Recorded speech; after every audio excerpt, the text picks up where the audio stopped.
Ya, Assalamualaikum warahmatullahi wabarakatuh. Kita dari kelompok empat orang ini, Ibnu Mahendra, Muhammad Miftahul Huda, Lukman Faruk Rozi, dan Erdo Aryo Setio akan mempresentasikan tentang makalah Interfacing EOPod. Oke, jadi yang pertama dari bab pendahuluan dulu. Dari bab pendahuluan adalah ada latar belakang. Nah, tentunya di dunia modern pastinya identik dengan kemajuan di berbagai bidang. Salah satunya kemajuan teknologi informasi.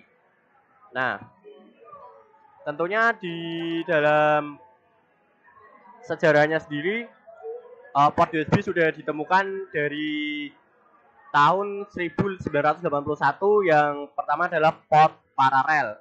Jadi dikenalkan oleh IBM dan fungsi utamanya adalah untuk mengomunikasikan antara komputer dengan printer. Jadi ini sejarahnya sangatlah panjang. Oke, tentunya kita lanjut saja ke port kedua. Jadi yang pertama tadi setelah port paralel, lalu dikembangkan lagi ada port sound. Nah, port sound sendiri adalah awalnya hanya peripheral tambahan yang tidak terlalu diperlukan pada zaman awal munculnya. Nah, tentunya sound hanya digunakan untuk memutar MIDI. Namun semakin perjalanannya waktu, sejarah port sound mulai berkembang dan tentunya sangatlah pesat. Lalu ada juga port USB yang saat ini banyak sekali digunakan di dalam komputer-komputer, laptop, dan juga banyak digunakan oleh pihak manapun ya. Seperti ada IBM, Compaq, Intel, Microsoft, NEC, dan Nortel. Oke. Lalu di dalam port USB sendiri ini ada generasinya yang mulai dari USB 1.0 sampai ke 3.0. Nah, tentunya yang 1.0 ini pertama dirilis pada 1996 dan dengan transfer data hanya 1,5 Mbps. Lalu ada USB 1.1 pada tahun rilisnya 1998 dan juga di transfer data mulai semakin berkembang yaitu 12 megabit per second. Lalu juga USB 2.0 dirilis April 2000 dengan kecepatan transfer 490 megabit per second. Dan yang terakhir adalah USB 3.0 yang di launching pada 12 November 2008 dengan kecepatan transfer data 5 gigabit per second. Oke, lalu kita lanjut lagi. Setelah ada port USB, ada juga port serial. Nah, port serial ini pada awalnya digunakan untuk MOS tipe lama. Namun dengan berkembangnya zaman, banyak MOS dengan konektor yang berbeda sehingga port serial sudah ditinggalkan. Lalu ada port PS2. Ya, tentunya ini biasanya yang digunakan untuk keyboard atau mouse pada zaman dulu ya. Dan juga PS2 port PS2 ini sudah jarang digunakan dan sekarang menggunakan port USB. Lalu ada port RJ45 LAN. Nah, tentunya ini pada tahun 1994 ketika Microsoft Corporation dan IBM mengeluarkan produk terbarunya. Jadi ini digunakan untuk jaringan ya, jaringan LAN ya. Jadi local area network dan tentunya LAN ini sampai sekarang masih digunakan pada komputer-komputer dan juga laptop-laptop. Lalu kita ke jenis port. Oke, ke jenis port. Jenis portnya sendiri setelah tadi kita membahas tentang sejarahnya, kita ke port jenis-jenisnya. Jadi ada port serial yang tadi sudah saya sebutkan. Port serial bentuknya seperti ini. Jadi ini adalah port menggunakan teknik interfacing secara seri dan dalam teknik ini masing-masing bit data dikirim secara beruntun atau serial. Lalu jenis komunikasi data melalui port serial ada dua, yaitu sinkron komunikasi dan juga asinkron komunikasi. Nah, tentunya ini ada datanya seperti ini, perbedaannya asinkron dan sinkron ya. Seperti ini. Lalu kita kedua port paralel. Jadi port atau disebut port RLPT adalah port komunikasi yang datanya dikirim dengan sistem paralel. Tentunya ini 8 bit per detik dikirim langsung bersama-sama dari bit 0 sampai bit ke-7. Oke, port paralel. Setelah itu kita ke port USB. Nah, tentunya selain dari sisi kecepatan, juga port USB ini yang penggunanya bisa dimanjakan dengan user friendly dan tentunya menginstalasikan preferensi baru tanpa harus membuka caching atau mereboot OS. Jadi seperti plug and play ya. Jadi setelah ditancapkan nanti akan berjalan sendiri. Oke, lalu kita lanjut ke perbedaannya ya. Perbedaan antara USB 1, 2, dan 3. Ya, perbedaan yang paling mendasar adalah kecepatannya ya. Jadi kecepatan dari USB 1, 2, dan 3 itu sangatlah beda dan semakin bertambahnya waktu USB ini semakin cepat ya. Jadi misalnya saja USB 1 mendukung 12 megabit per second atau 1,2 ya MB. Lalu USB kedua itu 15 atau lebih di atasnya. Dan juga semakin banyak penggunaan dukungan device-nya. Ketika USB 1 hanya mendukung 15 device, kalau USB 2 mendukung 127 device. Oke, lalu yang USB 3 ini paling cepat, bisa sampai 5 gigabit per second. Dan juga ini kabel maksimalnya unlimited. Jadi bisa sampai panjang sekali ya. Lalu port PS2. Oke. Port PS2 ini juga ini digunakan untuk keyboard dan mouse pada zaman dulu.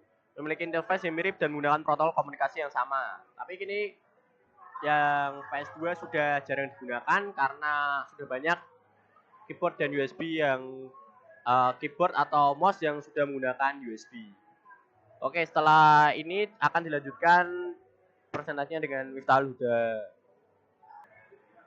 Oke, saya lanjutkan dari Mas Ibnu. Yang nomor 5, port VGA. Port VGA digunakan sebagai konektor antara monitor dan CPU. Untuk port ini menggunakan 15 pin. Dari segi bentuk, port ini tidak mengalami perubahan, namun dalam segi kemampuan peripheral dan kemampuan dalam pengolahan grafis selalu mengalami perkembangan.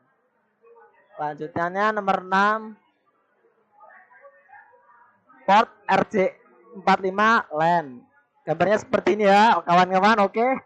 Port yang dihubungkan dengan level LAN atau jaringan yang menggunakan kabel konektor jenis RJ45. Port ini sudah terdapat pada motherboard karena seringkali chipset motherboard sudah memberikan fasilitas LAN on board pada motherboard.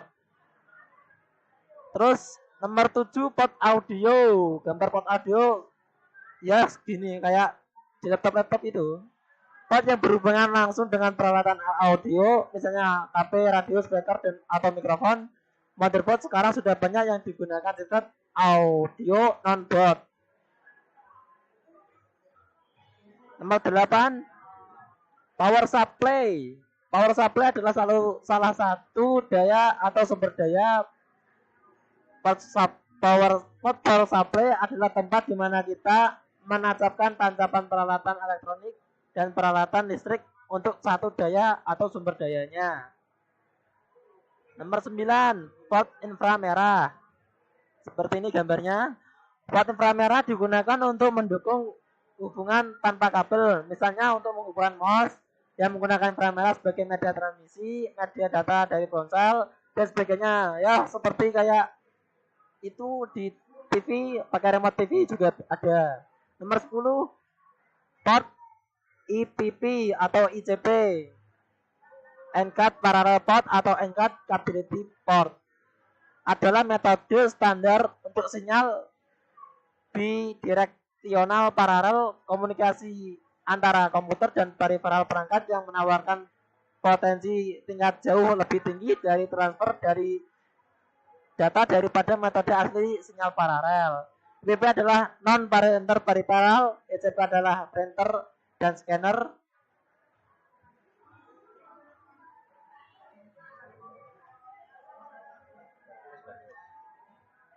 Dan standar baru ini menetapkan 5 mode transfer data.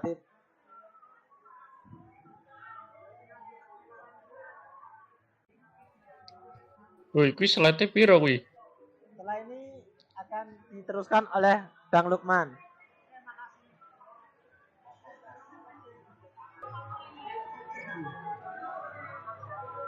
Cara kerja kumpulan dari elemen-elemen komputer, hardware, software, brainware yang saling berhubungan terintegrasi dan saling berinteraksi untuk melakukan pengolahan data dengan tujuan menghasilkan informasi sesuai dengan yang diharapkan.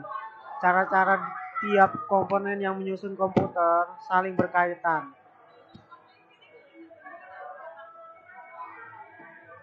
Seperti piranti masukkan input device, piranti keluaran output device, input output I/O port, CPU central processing unit, dan memori dan data bus. Piranti masukkan berfungsi sebagai media komputer untuk menerima masukan atau perintah dari luar. Contohnya adalah keyboard, mouse, touchscreen, scanner, kamera, pen, leaks, joystick, dan trackball, dan lain-lain. Piranti keluaran berfungsi sebagai media komputer untuk memberikan atau menampilkan keluaran dari hasil pengolah data. Contohnya adalah monitor, speaker, printer, proyektor, dan lain-lain. Media penghubung interface untuk menerima dan mengirim data. Contoh USB, port serial, dan port paralel, port dan sebagainya.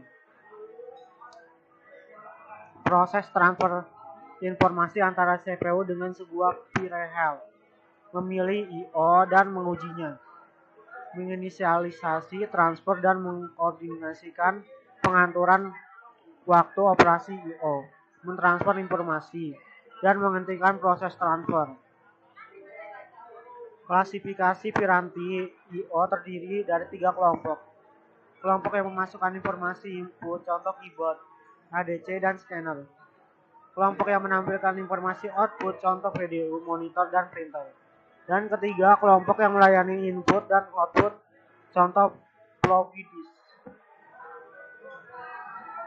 Contoh jenis port, port serial, port paralel, USB 1, dan VRAIL dan HDMI, PS2 misalnya, dan VGA, LAN, sound, power supply, dan infrared.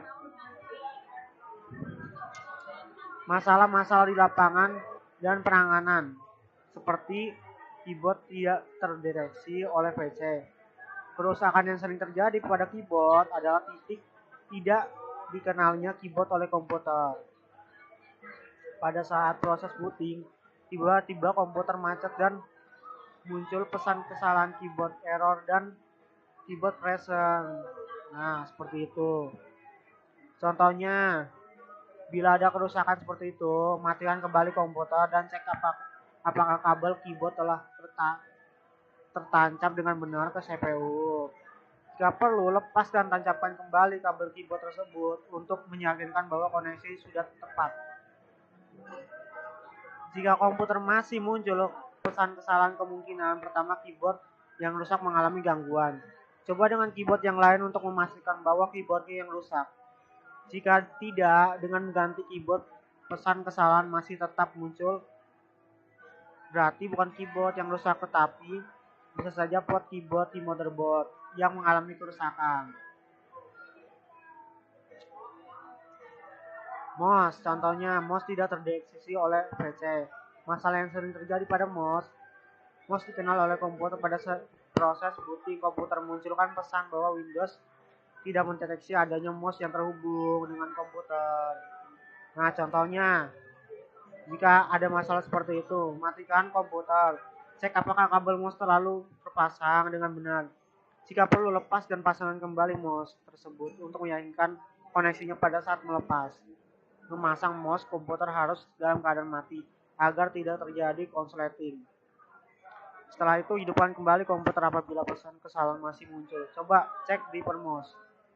Dan apabila sambungan dan driver mouse sudah benar, tetapi ternyata mouse tidak terdeteksi oleh Windows, ada kemungkinan mouse rusak atau kemudian coba dengan mouse lain. Apakah terjadi hal yang sama? Apabila masih tetap seperti itu, berarti port PS2 ini mengalami kerusakan. Nah, seperti ini. Contohnya monitor tidak mau menyala. Pada saat proses booting komputer, tombol power yang dapat pada monitor sudah ditekan. Nah, monitor sudah ditekan tapi monitor tetap gelap dan tidak mau menyala. Jika masalahnya tidak mau menyala, maka prosedur yang dilakukan adalah pastikan bahwa tombol power dalam keadaan on. Nah, kedua, jika lampu indikator tidak menyala, lihat kabel power baik monitor maupun yang ke arah outlet listrik, pastikan bahwa pemasangan sudah benar. Ketiga, apabila tetap tidak menyala, gantilah dengan kabel power lain. Keempat, jika lampu indikator pada monitor hidup dan berwarna oranye atau berkedip-kedip, cek kabel video yang menghubungkan monitor dengan CPU.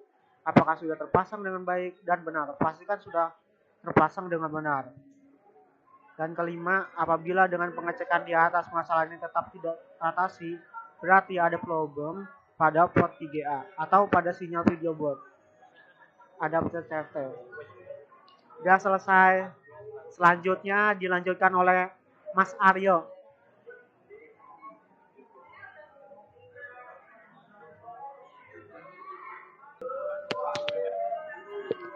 Ya, saya melanjutkan presentasi dari Mas Lukman, yaitu di nomor 4, printer tidak dapat mencetak. Pada saat proses percetakan akan dilakukan, printer dalam keadaan on dan kertas telah terpasang dengan baik. Tetapi printer tidak mau bergerak dan proses percetakan dinyatakan gagal. Untuk mengatasinya, prosedur yang dilakukan adalah seperti yang terlihat di sini. Ada 4 langkah yang mudah. Lalu kita lanjut ke teknologi terbaru objek bahasan.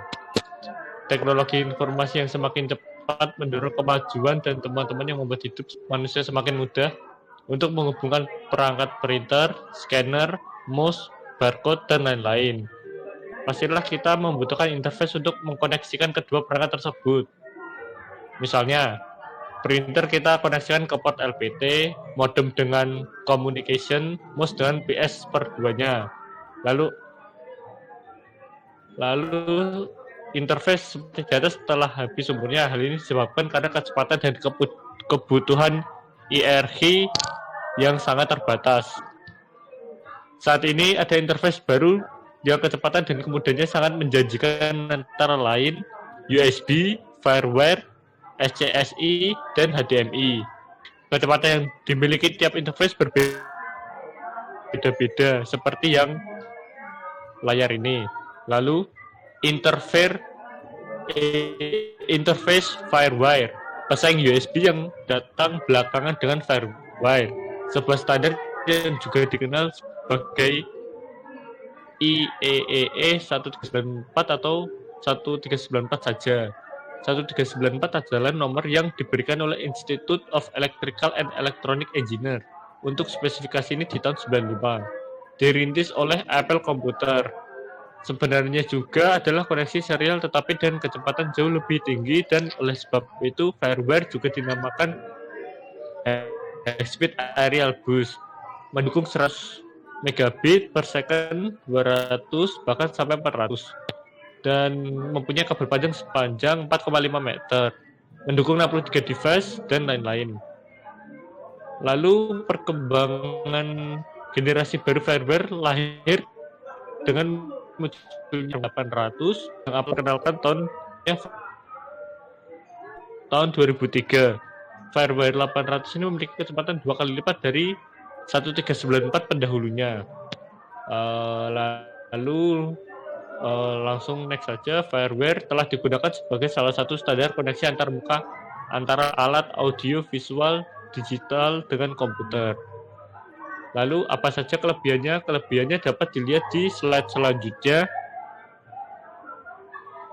seperti yang terlihat di layar ini. Kelebihannya ada banyak sekali, dan perbedaan antara USB dan Firewire secara umum, Firewire memiliki 800 kecepatan sampai pada 800 Mbps. Oke, melanjutkan yang tadi, perbedaan antara USB dan Firewire secara umum. Jadi yang lanjutannya kedua adalah Firewire tidak menggunakan memori prosesor dan bekerja sedangkan USB 2.0 menggunakan memori prosesor. Lalu yang ketiga, firmware bisa digunakan untuk disambung dengan komputer sekalipun berkulir, sedangkan USB 2.0 hanya bisa bekerja bila disambung dengan komputer. Lalu firmware dapat menyambungkan jarak yang jauh lebih panjang dari apa yang USB 2.0 memfasilitasi. Di masa depan, firmware diharapkan mampu mencapai kecepatan sampai 3,2 gigabit per detik. Lalu nomor 2, interface SCSI atau Small Computer System Interface. Jika kurang pas dan kecepatan USB dan firmware, SCSI merupakan jawabannya. SCSI merupakan perangkat multi-threading, kecepatan tidak akan menurun seiring dengan jumlah device atau perangkat yang disambungkan kepadanya. Namun demikian, kecepatan, fleksibilitas, dan biaya membuat SCSI tidak umum dipergunakan untuk kepentingan personal. Lalu, selain ada SCSI, ada juga interface HDMI. HDMI adalah salah satu antarmuka peralatan audio video digital tanpa kompresi yang didukung oleh industri. HDMI menyediakan antarmuka antara beberapa sumber audio video digital yang cocok seperti set-top box, pemutar DVD, atau penerima AV serta audio digital dan atau monitor view yang cocok seperti televisi digital. Lalu keberadaan HDMI di sini tidak terbatas hanya sebagai kabel serba bisa, akan tetapi juga mempunyai beberapa keunggulan dibandingkan kabel biasa, yaitu mempunyai kecepatan transfer data sampai 10,2 gigabit per detik sehingga akan menghasilkan kualitas gambar dan suara yang lebih baik. Kedua, komunikasi dua arah. HDMI juga mampu berkomunikasi secara dua arah sehingga antara alat yang satu dengan yang lainnya dapat berinteraksi. Lalu yang keempat, ada USB 3.0. Berbeda dengan USB 2.0, teknologi USB 3.0 diperkenalkan sejak tahun 2007. Keunggulannya adalah kecepatan transfer datanya yang mampu mencapai 5 gigabit per detik, hampir 10 kali lipat dari USB 2.0. Sudah segitu aja dari presentasi kelompok kami.